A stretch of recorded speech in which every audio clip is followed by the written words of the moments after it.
Bonjour, je vais me connecter à mes guides et je crois que le sujet dont je parle, c'est l'indifférence aujourd'hui.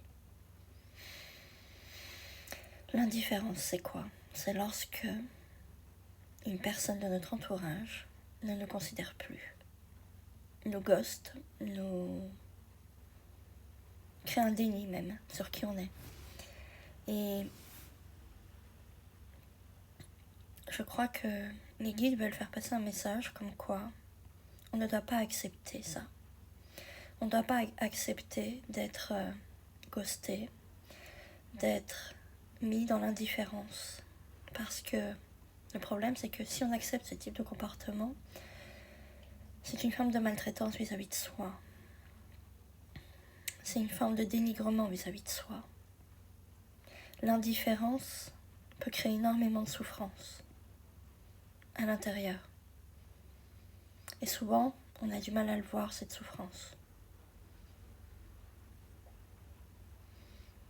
L'indifférence, c'est vraiment un fléau, c'est le mot que j'ai dans ce monde. Ça manque d'authenticité, ça manque d'amour réel. Beaucoup de couples se mettent ensemble sans même se connaître vraiment. Ils deviennent indifférents l'un à l'autre au bout de quelques années parce qu'en fait, il manque l'engagement réel dans le couple. Ce message, je pense, est plus pour les personnes un peu jeunes qui veulent s'engager avec quelqu'un. Posez-vous les bonnes questions avant de vous engager.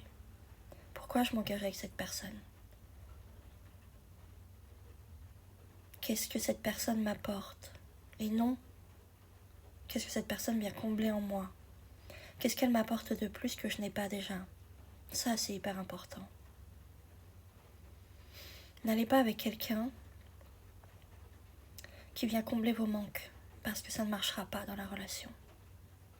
Un jour ou l'autre, il y aura un problème. Il y aura une situation compliquée qui se présentera et le couple ne pourra pas continuer. Et en fait, ça, c'est beaucoup lié aussi à l'indifférence de soi. C'est-à-dire que si on ne prend pas en considération qui on est et qu'on n'établit pas au départ quelles sont mes valeurs, quelles sont mes limites, c'est quoi le partenaire idéal pour moi,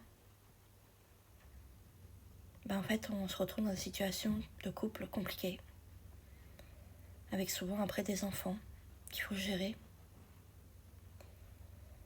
Les guides me disent vraiment d'être beaucoup plus conscient avec qui on s'engage dans la vie.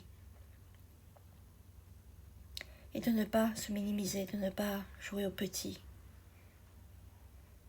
Lorsqu'on s'engage avec quelqu'un, on a le droit d'être soi, totalement soi. De ne pas mettre de côté ses valeurs, ni ses besoins, ni ses limites, simplement parce qu'on est amoureux. C'est pas comme ça que ça marche. Il est temps que hommes et femmes soient beaucoup plus conscients dans les relations amicales, amoureuses, professionnelles. Pourquoi vous acceptez certaines personnes de votre vie? Qu'est-ce qu'elles vous apportent? Quel est leur rôle? Parce qu'en fait, si vous ne faites pas attention à ça, vous allez répéter indéfiniment les mêmes schémas. Osez vous choisir, c'est ce qu'ils me disent. Choisissez-vous en premier, toujours. Même si vous devez être seul, c'est important de vous choisir parce que en vous choisissant, vous vous respectez.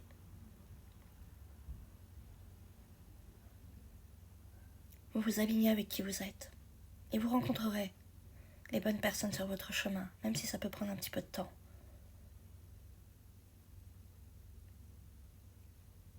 Ne soyez pas dupes des autres. Ne fermez pas les yeux sur certains comportements, certaines attitudes. Osez être vrai, osez être vous. Ne vous laissez pas marcher sur les pieds, sur votre espace. Ne laissez pas les autres vous dire ce que vous avez à faire non plus. C'est pas à eux de décider. Ce que je vois aussi, c'est que pour là-haut, une relation, ça doit être équilibré. Comme une balance, 50-50. Chacun doit amener sa part en fait. C'est-à-dire que le couple n'est pas un individu, c'est deux personnes. Et ce que vous amenez chacun de votre côté, c'est pour faire grandir l'autre. Dans ce qu'il est.